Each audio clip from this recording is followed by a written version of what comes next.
I'll give some opening comments as Gaeilge, but I'll translate it after each sentence, just in case I lose you, because it's otherwise a very long paragraph. Okay. Anish Chaktanari Ton Lostarula, Lavreha Akadav Og Nahiran. It's springtime, and we now have a bit of history in the first birthday of the Young Irish Academy. Toshe Saler Grev and Quida Ibratev here on Glushdock Iontok Show, Cohortus Low Shoed. It's very clear that there was a lot of work done behind this important development, and congratulations to all concerned. Quirm Fear, Keen Falcha Riv na Scalari Illig Tahogd, Conakave e Ganish ar an Glushdock Ionsbrodok. I want to especially welcome all of the bright and enthusiastic scholars, that's you by the way, who have been selected to pursue the inspiring work involved. Is múrnabun táisiatá ann anish I gomparad leis na haníise agus de bharson bíimidig fehev le turthaí den éonscá agus tosag maith le na hibre. You will enjoy advantages that previous generations could only dream of. As a result, we will be expecting exceptional results, no pressure, and you're now off to a good start. And then to finish off with an old Irish saying, Mola Noige agus Chokig Sheed, praise the youth and they will flourish. So congratulations, Young Academy members. It's a great privilege for me to formally welcome the new Academy members to the Royal Irish Academy this morning. Indeed, launching the Young Academy Ireland is an historic day for the Royal Irish Academy, and as such, it's important to reflect upon how and why we wanted to establish the Young Academy Ireland. A number of years ago, the Academy identified the need to create an all-island, interdisciplinary Young Academy and made it a key priority in its last strategic plan. Suffice to say that a lot of our Royal Irish Academy members have gotten a lot older discussing this initiative. In 2021, the Royal Irish Academy established a working group to progress this initiative. We launched the Early Career Research Survey, inviting the input of early career researchers on the mission, objectives and structures of a Young Academy. We asked a number of important questions in that survey and received almost 500 responses, of which 97% said that they would like to see a Young Academy established on the island of Ireland. And that is just part of the story of why we're here today, not just because we saw a need, but we wanted to create a forum for a more substantial and important voice for early career researchers on policy discussions and on areas that mattered to them.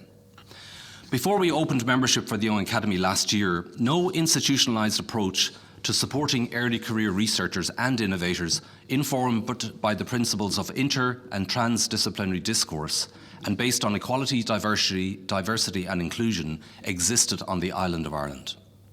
We hope that this new Academy will go some way to address this disparity and will give new impetus to the ideas, projects and creativity of the Young Academy members here today. All 40 of you, I hope. Supporting the next generation of academics and researchers, the leaders of tomorrow, is a core commitment of the Royal Irish Academy.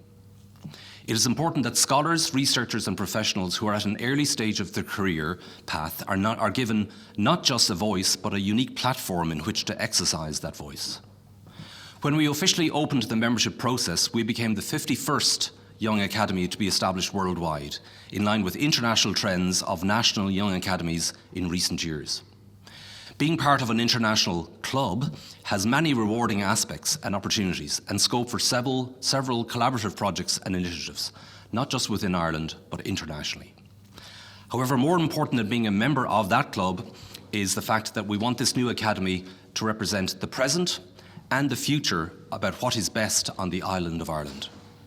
We hope to encourage members to assume more responsibility by fostering dialogue on education in the sciences and the arts, humanities and social sciences, on research and policy discussions between stakeholders in society, the political sphere and academia. We hope that they will reach a wide audience by promoting inter- and transdisciplinary collaboration in areas where different disciplines of academic research intersect. Each of you has taken different career paths and roads to be here today. As in all walks of life, many of you have faced challenges and some setbacks perhaps along that path. The 25th anniversary of the signing of the Good Friday Agreement reminded us that nothing in life worth doing is easy, even saying that sentence. There were no guarantees of peace, there were no guarantees that the agreement would work or indeed last, and yet it took remarkable vision and bold steps and individuals who were willing to rise to the challenge which ultimately changed the course of our nation's history. Each of you brings different strengths to the Young Academy. We know that you will work collaboratively, using your skills and experiences to benefit society and to find solutions to the many pressing national and global challenges. Some of those challenges at first glance seem overwhelming and never-ending, from the green transition and climate change to the critical needs of housing, health and education, to name just a few. Every generation has their moment, their role in creating a better future and a more equal society. This is your moment. I wish you well for today, a day filled with hope and excitement for what is to come, and I wish future success for the Young Academy Ireland. Thank you very much.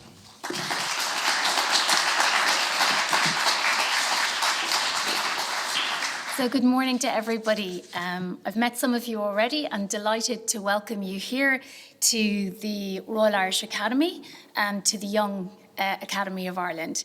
So as the President has already spoken about the possibilities that the Young Academy members have and the opportunities to take on and address societal challenges, we look forward to supporting each and every one of you in that really important endeavour.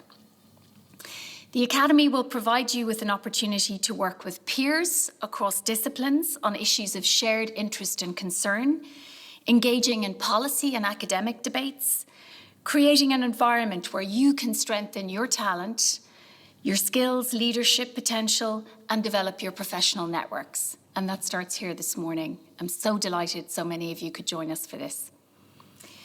We know that a strong relationship with members of the Royal Irish Academy and Young Academy members will be important, and we're really committed to fostering those vital relationships, but also recognising your independence and your unique voice. The Royal Irish Academy will be a conduit for the Young Academy Ireland, helping to facilitate this work, giving you access to a wide range of perspectives and activities, including but not limited to things like training initiatives, mentorships and outreach, the creation of workshops, seminars and conferences, which I think we here in the Royal Irish Academy do so well. And of course, working with you on your flagship initiatives, which you as a group will have to decide upon. The Royal Irish Academy, with the support from Accenture, will sustain and promote Young Academy members. I want to congratulate each and every one of you here this morning on making it through a really very competitive process and being selected as Young Academy Ireland members. You represent early career researchers and innovators all over the island, and as such, that places a particular responsibility on your shoulders. This group represents the full breadth of disciplines in the sciences and humanities, and each of you have demonstrated excellence in your field of scholarship. Harnessing that excellence and working collaboratively as a multidisciplinary group who can draw on diverse insights provides you with a really exciting platform to articulate your concerns, opinions, and ideas at the interface of science and society. And I should stress that when I use the word science, I mean it in its broadest possible terms. So the ancient Greek word episteme or the German word Wissenschaft, which really is that idea of embracing knowledge and scholarship. And I think you as a group epitomise that today. Young academies across the world have varied agendas and priorities, but all have important interests in common. They work to support early and mid-career researchers, promote science, education and research to a broad audience, engage in debates that matter, and foster international and interdisciplinary collaboration.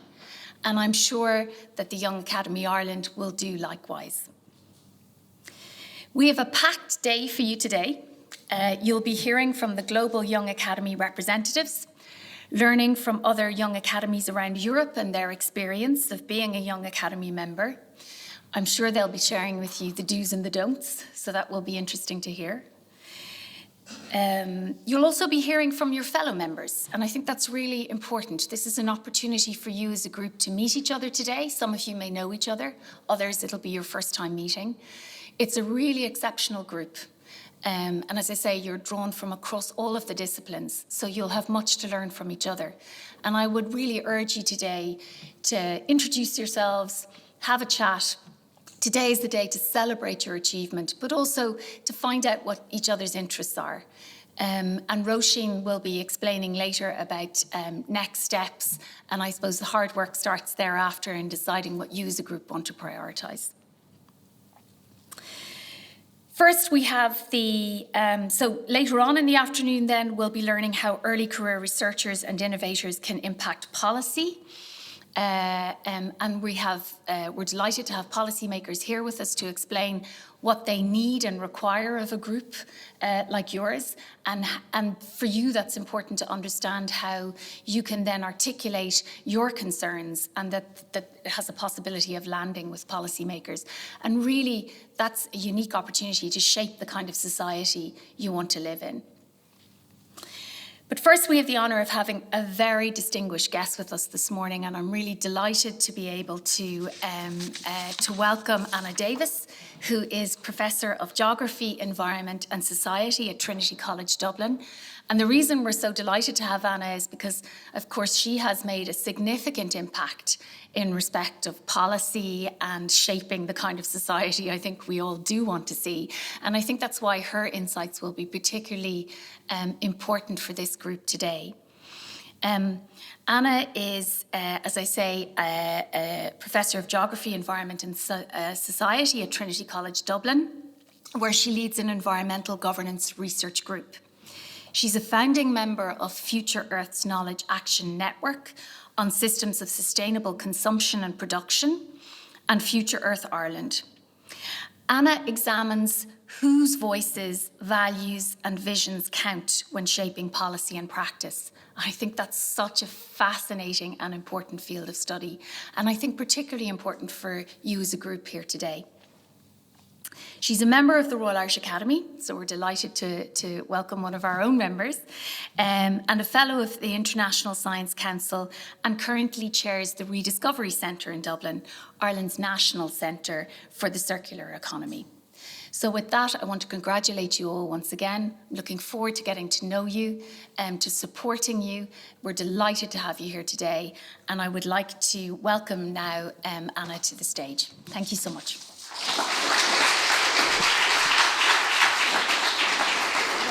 Congratulations again, and just to reiterate the words of the President of the Royal Irish Academy and the Director here at the Academy. It's a great honour to be here today to talk to you a little bit about some of my experiences in a similar vein to your experiences that you're going to have over the next 4 years. I'm delighted to see the range of expertise that we have in the room and in the cohort of the Young Irish Academy. I'm also happy to see that this cohort includes not just researchers, academics, scientists, innovators, clinicians and professionals from across the island of Ireland. You already have made an impact in your disciplines and beyond, and I'm keen to see what your coming together will achieve. I was heartened to see that the goal for the Academy is to make a significant contribution to society by addressing many pressing national and global challenges and to work collaboratively for the benefit of society. There's certainly much work to be done in this regard, and you will get busy, I'm sure, over the next 4 years. So I thought it would be useful here today to talk about one of my experiences of working collaboratively in an interdisciplinary setting of scholars brought together by UNESCO. In this initiative, we were tasked for considering the role of higher education in achieving the Sustainable Development Goals. In this initiative, we saw that the 2030 Agenda for Sustainable Development, adopted by the UN member states in 2015, provides a shared blueprint for peace and prosperity for people and the planet, now and into the future. In October 2020, UNESCO partnered with the University of Bergen to establish the Global Independent Expert Group on Higher Education in the 2030 Agenda, which is EGU 2030 for short. The group consisted of 14 experts from a range of nations, as shown on this slide. Our work started from the undisputed position that the world is facing unprecedented challenges, and that the complexity of these global challenges means that we need new agendas, new alliances, new incentives to address them. Within this context, higher education institutions have a specific responsibility and also unique opportunities to take action. This action includes not only practices within universities, but also beyond, engaging wider society for a sustainable future. Using virtual meeting technology, we were able to come together many times over the 12-month period. Our group included active researchers, as well as people with experience in policy work and diplomacy. The collective expertise spanned a range of disciplines, from medicine and biology to philosophy and history. While today I'm going to be talking mainly about what we produced, it's also important to recognise the effect of such collaborations beyond a narrow focus of the report. I certainly learnt a huge amount from the realities of working in higher education around the globe and hugely different experiences of COVID that we were experiencing at the time. Sharing experiences was a key part of developing relations of trust between us all. It's important to recognise the very human nature of collaboration. The EGU 2030 group included people at very different life stages with a wide array of responsibilities beyond the work that we were brought together to create. Addressing the challenge of sustainability in the COVID pandemic, we laughed, cried, debated together as children, grandchildren, dogs and cats enriched our Zoom calls. While many higher education institutions are already contributing positively towards sustainable development, much deeper and far-reaching transformation is essential. It's not enough to simply recognise in a kind of aspirational way the paramount role that higher education institutions can play in relation to this agenda. Rather, it's essential to look at what really stands in the way for these institutions to help create a fairer, more humane, democratic, inclusive and peaceful future for all. Our remit was given to us by the UNESCO in the form of 4 key questions shown on this slide. How can higher education gear up their activities to tackle global challenges? What new knowledge, research and education strategies are needed? What are the necessary transformations required? And what can higher education do to ensure a more inclusive and sustainable future for all? After much brainstorming and discussion, 3 interrelated themes emerged to crystallise our thoughts: disciplinarity, knowing, and higher education's role in society. And I want to outline these 3 now briefly, but do check out the report if you're interested to find out more details and many more case studies that we brought together. So the first was beyond disciplinary boundaries.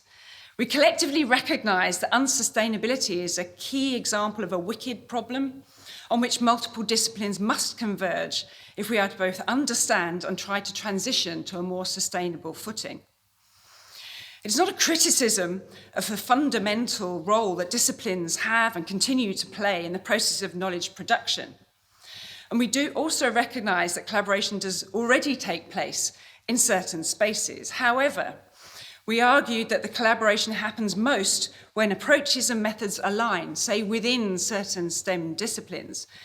But it's less common across more radical interdisciplinary arrays, including humanities, social sciences, and the natural sciences. Radical interdisciplinarity in research is not easy, and there are unequal patterns of power and privilege between and beyond disciplines. Prejudice and misconceptions among researchers and policymakers can work against more radical collaboration. Importantly, language matters. In 2019, the European Federation of Academies of Science and Humanities found that a technocratic and instrumental framing in the Societal Challenges funding call of Horizon 2020 had discouraged greater involvement of arts, humanities and social science researchers. We certainly need to go beyond a problem-solving approach to achieving the Sustainable Development Goals, to incorporate critical, even transgressive approaches in order to transition to more sustainable futures. Additional time, resources, and investment will be required, as well as a cultural change in mindsets in academia and beyond, and an open dialogue between participants. New forms of training and more agile structures in higher education institutions will need to be developed, and academics must have time to develop common understanding across disciplines. Two examples of going beyond disciplinary boundaries that are already taking place were brought to our attention by the group. And these are where transdisciplinarity have been really baked into the structures of institutions. So the Federal University of ABC in Brazil was set up in 2006. And as a new university, it was able to create structures from foundations up, free from past traditions. There are no departments, and the university explicitly seeks to foster interaction between academic members from different backgrounds.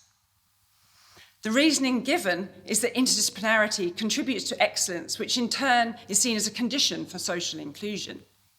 Closer to home, Utrecht University has created spaces for integrative research, living laboratories acting as safe spaces for meeting of minds within and beyond the university around sustainability. More than 1,200 academics are brought together within the Pathways to Sustainability strategic theme. Part of this interdisciplinarity, of course, embraces new ways of learning, new ways of knowing, new ways of conducting and creating knowledge. Diverse cultures possess different stores of knowledge, perspectives and language through which expressing understanding takes place. Even within cultures, there are diverse views of the nature of reality and how we might apprehend it. We felt that higher education, where it's not being inclusive of diverse knowledge systems, is leaving valuable knowledge to the cutting room floor, leading to less rigorous and sustainable outcomes. Mainstream academic knowledge has many merits, but should not assert an exclusive claim or relegate other ways of knowing to irrelevance or merely the exotic. This does not mean that anything goes. Greater degrees of humility, pluralism, and understanding of context does not amount to relinquishing the capacity to distinguish truth and error. Rather, diverse ways of knowing offer intrinsic and instrumental value, as well as potential for restorative justice. Indeed, we felt that the SDGs themselves could also benefit in their future development from stronger dialogue with other ways of knowing. So how to do this? A prerequisite is widening participation, and language and action are key to decentering colonial forms of knowledge production and moving towards open science. Leadership is required from higher education heads to argue for more interventions that will promote a sustainable, inclusive, and equitable research and education ecosystem. The good news is that despite entrenched norms, a trend towards the support of more collaborative, transdisciplinary, globally relevant research is already taking place. A couple of examples around, including different ways of knowing, are included in our report. The first is the Cauca Intercultural University in Colombia, created in 2003 by the Regional Indigenous Council of the region, which is home to 250,000 people belonging to 9 different indigenous groups. The university is part of their education system, our own education, as they call it, and a way towards a life in dignity, which is how the indigenous communities have defined their vision of the future. Elsewhere, universities are beginning to come to terms with their histories and legacies. For example, the University of Victoria in Canada committed itself to developing an Indigenous plan, a strategic plan based on Indigenous knowledge principles, which confronts and challenges colonising practices that have influenced the past and which still are present today. The plan was launched in 2017 as a living document, a founding framework that is just the starting point in conversations and innovations. Our third theme addresses the need for a more proactive presence of higher education institutions in society across public, private, and civil society spheres to promote sustainability. These interactions include and should go beyond research dissemination into policy design, social experimentation, advocacy, application of innovation, and technological transfer. This should be a two-way flow of interaction.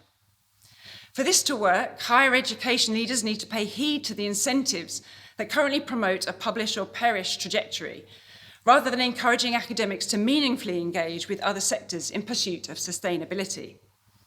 There are different ways to do this. A good example is the new Act on Higher Education in Norway, which explicitly includes as one of its 4 aims that universities should contribute to sustainability. Universities might also consider making a signed commitment to contributing towards the SDGs, although action must follow any such commitment.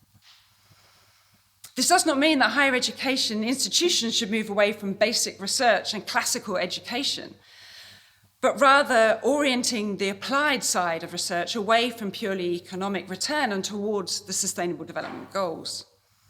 This means cutting activities that run counter to the Sustainable Development Goals while stimulating activities that promote them. The Institute for Policy Research and Engagement at the University of Oregon in the United States uses a reflexive model for community science. Faculty and students partner with government and NGOs, as well as local community groups, to identify and conduct research projects. Research begins with the notion of research as a public good that serves a social function. The projects are then driven by a messy process of social engagement. In the report, you'll see a suite of recommendations, some general, some specific relation to teaching, research, and community outreach. And the final section of the report sets these out. I'm not going to go through all of them now, but I want to flag some of the general recommendations. We argue that higher education institutions should have values and ethical principles, and that these should be made explicit, and higher education institutions should be held accountable for their activities and the values and principles they espouse. Critical thinking is one of the main values of higher education institutions. They must maintain a critical outlook and constantly reflect on their mission and role within society. Sustainability, we argue, should gradually become a core principle of higher education institutions, embracing structural and cultural changes that place sustainable development goals at the core of governance and management. Inter- and transdisciplinary activities in education and research that cut across traditional disciplinary-based structures of higher education institutions are needed. This is needed in order to face the complex problems the world faces today. These must be fostered and structural barriers removed. Incumbent forms of power and privilege that run counter to the SDGs must be challenged. Students should have the opportunity to participate in research projects that contribute to the fulfillment of the 2030 agenda.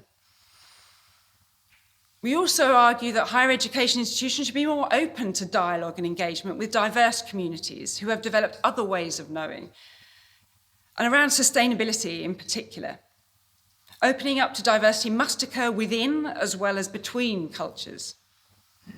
Diverse forms of knowledge and ways of knowing must be embraced for the attainment of the SDGs, and partnerships beyond the academy will be key to this. These should be substantively strengthened, we argue, and oriented towards helping society navigate to a sustainable future for humankind and the entire biosphere. Finally, higher education authority institutions have a strong role to play in democratizing scientific knowledge and in creating awareness in all sectors of society. We need to know the reasons behind the urgent need to radically transform how we relate to nature and how we produce and consume. So to conclude, higher education institutions are uniquely positioned to contribute to the social, economic and environmental transformations that are required to tackle the world's most pressing issues.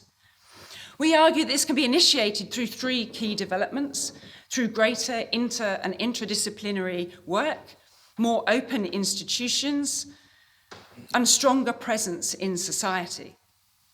This task will not be easy. There are systemic barriers that have inhibited transformations in these areas. The global higher education community must come together and share experiences and innovations if we are to make significant progress. Higher education leaders and actors must push for transformation within their institutions. Our aim in the expert group was not to dictate solutions, but rather to open up areas for debate and discussion to guide decision-making.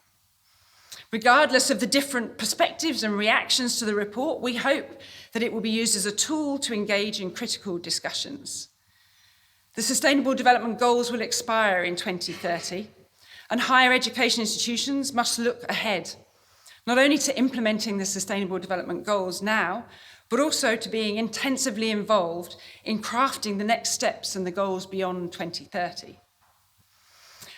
Finally, I'd like to wish you all the best in developing and implementing your collective actions over the next 4 years. I hope we can count on you to encourage and support actions for global sustainability.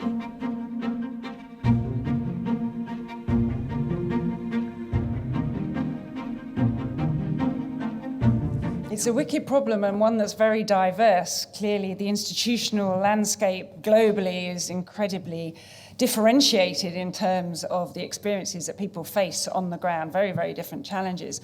I think, Luke, the kind of DORA principles are trying to make some headway in terms of opening up different ways of valuing the work and knowledge that's created. But I agree that it is difficult to push against a trend towards this more formalised assessment. I think we're relatively lucky here in Ireland that we haven't followed the pathways that some of our nearest neighbours have for many years, although they are also revisiting the investment in time that's required from an administrative perspective that goes into these kind of formal assessment processes. I mean, I would like to think that with the emergence of different ways of accounting, things like donut economics in terms of the policy sphere, opens up discussions for the ways that we can create value, which isn't always quantifiable, and recognising the value of more qualitative impacts that we create through our work, particularly through these collaborative processes. Certainly, in my experience, we were greater as a group of 14 experts than we were of our individual parts.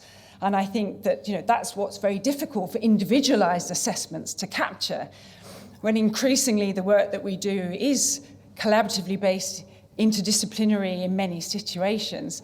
How do you pass the contributions that individuals make and assess them as individuals when our endeavours are often collaborative? So I think it's an intractable case, but I'm hopeful that I'm not seeing any articulation in the Irish context, at least, of moving towards this very quantifiable system. But if any of you have any questions around what it's like to bring people together, how do you structure and decide on ideas? These are things that you will be working through today, I'm sure, but I'll be very happy to give some of my experiences, both with the International Science Council, with the EGU 2030 group, through things such as Future Earth and Future Earth Ireland here at the Academy. So if you have any questions related to that, I'm happy to take them now or over coffee later, whatever suits. I'm not sure what the timing is.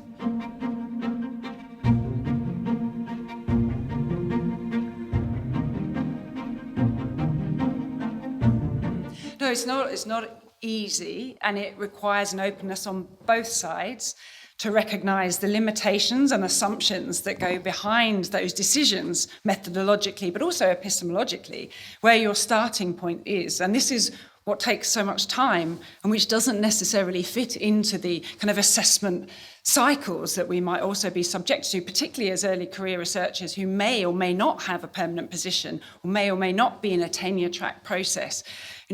Investing time to get those conversations started at that very foundational level is pretty scary when you're on a timescale for delivering X number of papers or grant income by a certain period. And this is where we're arguing for the support of institutions to promote that. But I think what you're saying is kind of more fundamental even that. It's about how do we have conversations across different ways of seeing the world, these ways of knowing. And it can't happen if we all retrench back to our kind of first principles. And we have to be open to understand the sort of history and social processes that embed all of our scientific processes. Even if you have, say, the scientific method as one approach, that the way that that is then applied in particular context and the way that questions are formed will have a different impact in terms of how we then proceed in collaborative settings. So just being open, I think, to reflecting on our own assumptions, on our own biases through our training will be important. And one of the points that we make in the report is that this kind of training for the openness in terms of the way of thinking has to start at undergraduate level, if not before. I mean, it's great to hear that your daughter was thinking through these things in relation to such an early stage. But I think, if we ensure that the message is got across from the very point of higher education starting, then at least we have a better chance of being able to have those conversations, but it won't be easy.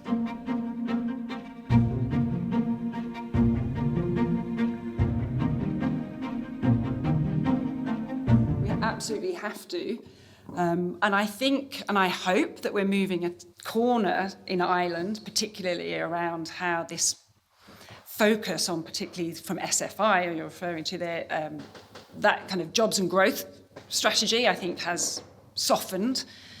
It's still going to be there for sure in the future, but I think that there is light at the end of the tunnel, I think, around that. I think the challenge is, again, goes back to the point I was just making about ensuring that undergraduate education exposes everybody to these kinds of broader value systems, because many of our politicians, many of the policymakers have been to university. They may not have done research in a kind of postgraduate setting, but they will have had an undergraduate education. So really ensuring that that message comes in at undergraduate period is vital. And then we all have a collective responsibility to make sure that we articulate the value beyond economic value, and the investment rather than the costs of doing things differently for the long term. So I think groups like the Young Academy, like the Royal Irish Academy, have a pivotal place in the ecosystem to try and make the case strongly in ways that the public can get on board with, because we need that support. We need to ensure that people just don't think that as academics we sit around twiddling our thumbs for 3 months in the summer, which is still the kind of perpetuated narrative that we see in popular media on occasion, or that we focus on esoteric things that have no application. So the communication of what we do is vitally important. But also I'm a little bit reticent to say that we as academics must do everything, that we must be the communicator, the disseminator, the exploiter, the researcher, the teacher. These things, we have different skills and skill sets between us, but I can guarantee in this cohort in the room, there will be people that have all of those skills. So that's the value of coming together, where people can really pursue the strengths that they have, and bring those to the conversations that you have. So I think that it is going to be difficult, and increasingly not just say in an Irish context, but globally. In certain settings in the global south, for example, the pressures on education, the finance for education is extremely limited. And I think there's a lot to be done here in terms of North-South partnerships, not in terms of a brain drain, but in terms of actually empowering institutions on the ground in those contexts. But money talks at the end of the day. We need to ensure that we get resources in whatever shape or form that comes in, which enable us to do the work that's vitally important, and communicating a message will be key.